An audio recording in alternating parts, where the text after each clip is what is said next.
प्रातःकाल का समय आज एक नया ही चिंतन लेकर सामने आता है। जब मैं ऐसे स्थान पर पहुंच जाता हूं जिस स्थान पर मेरे को एक नए ही आनंद की अनुभूति होनी प्रारंभ हो जाती है।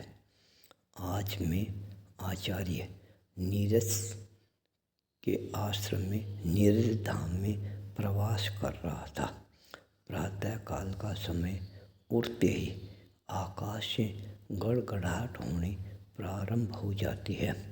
बरसात की बूंदें धरती को सरसब्ज बनाना प्रारंभ कर देती है।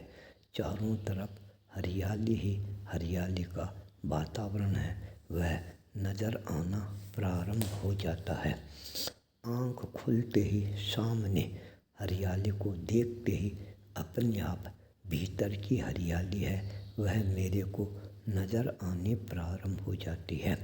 तत्काल मैंने अपनी आँखों को कोमलता के साथ बंद करके भीतर की हरियाली का अवलोकन करना प्रारंभ किया।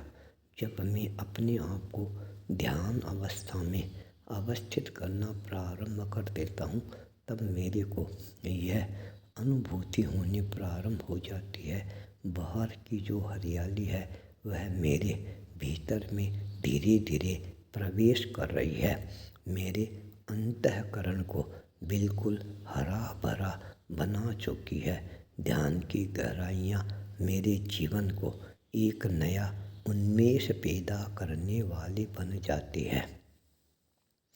जब मैं अपने आप को स्वाध्याय की ओर अग्रसर करना प्रारंभ करता हूँ तब वीतराग भगवान की देशना मेरे अंतःकरण में अपने आप ही ज्ञान चेतना का जागरण करते हुए अपने जीवन को ज्ञान युक्त बनाने की ओर अग्रसर करती हुई नज़र आने प्रारंभ हो जाती है। जब मैं मंत्र शक्ति की ओर अपना ध्यान आकर्षित करना प्रारंभ करता हूँ तब भीतर से आवाज़ आती है, आज कोई न कोई नई शक्ति है, उससे साक्षात्कार करने का अवसर है, वह तुम्हारे को प्राप्त होगा।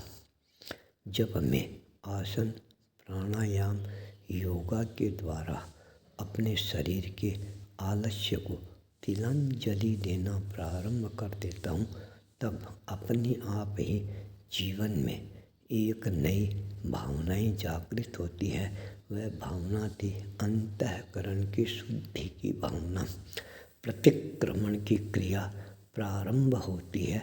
उसके पश्चात अचानक कानों में एक स्वर गुंजायमान होता है, यदि आपकी मर्जी हो तो यहाँ से 1 किलोमीटर दूर ऊबड़ खाबड़ रास्ता है, पर बिल्कुल पहाड़ की तलहटी के अंदर आपको एक सुंदर दृश्य है मैं दिखाना चाहता हूँ, जहाँ पर 12,000 वर्ष पूर्व एक बहुत बड़े मार्तंड नाम के ऋषि हुए थे। उन्होंने यहाँ पर 12 वर्षों तक बहुत बड़ी साधना आराधना उपासना की थी। यहाँ पर उन्होंने धुआं है वह प्रारंभ किया था।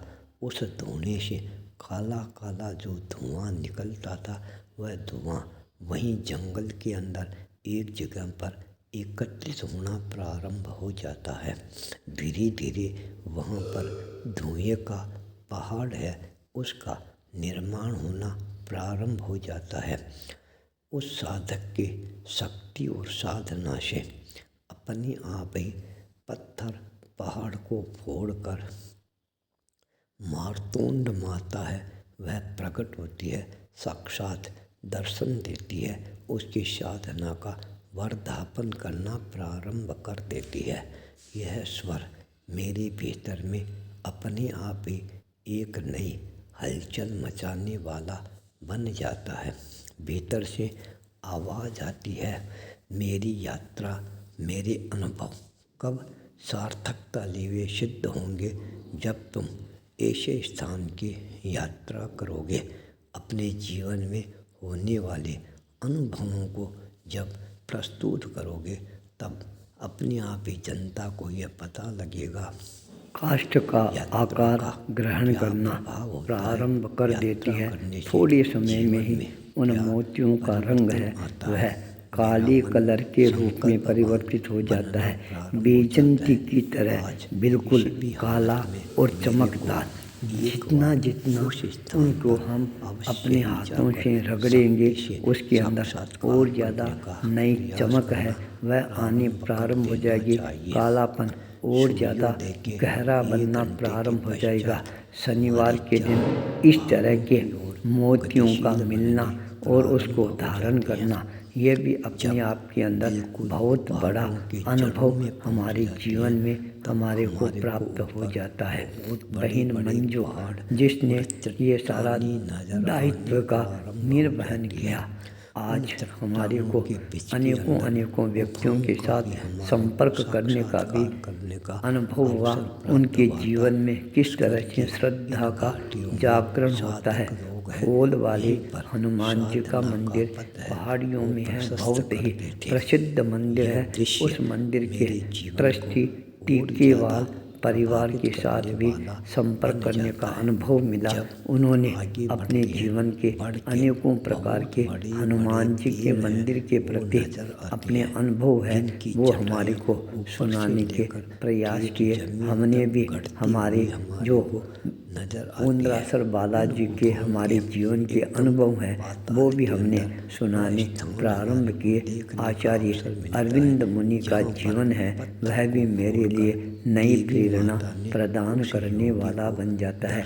समय के लिए किस तरह से वो जागरूक रहते हैं, बातचीत करके औरों के मन को किस तरह से अपनी ओर आकर्षित करती हैं। ये दो अनुभव मेरे जीवन में और ज़्यादा रोमांच पैदा करने वाले बन जाते हैं। साधना करने की आचार्य अरविंद मुनि अपने विशेष कार्यक्रम के लिए 8:30 बजे रवाना हो जाते हैं।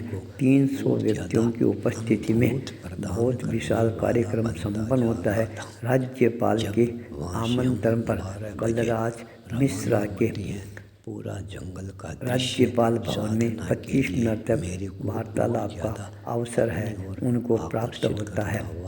हम भी 11:30 बजे राजेश के वहाँ से अगली यात्रा के लिए अपनी तैयारियां करना प्रारंभ कर देते हैं। राजेश अपने सुपुत्र के साथ जिस भावना के साथ में सेवा कर रहा था यह भी मेरे लिए एक नया अनुभव बन जाता है। 12:15 बजे के लगभग हम सोमन कुंज कालवाड़ा रोड पहुंच जाते हैं जहां पर हम अपनी योग साधना में लग जाते हैं 12 से 2 बजे तक। उसके पश्चात मैं अपने कार्य को गति देना प्रारंभ कर देता हूँ।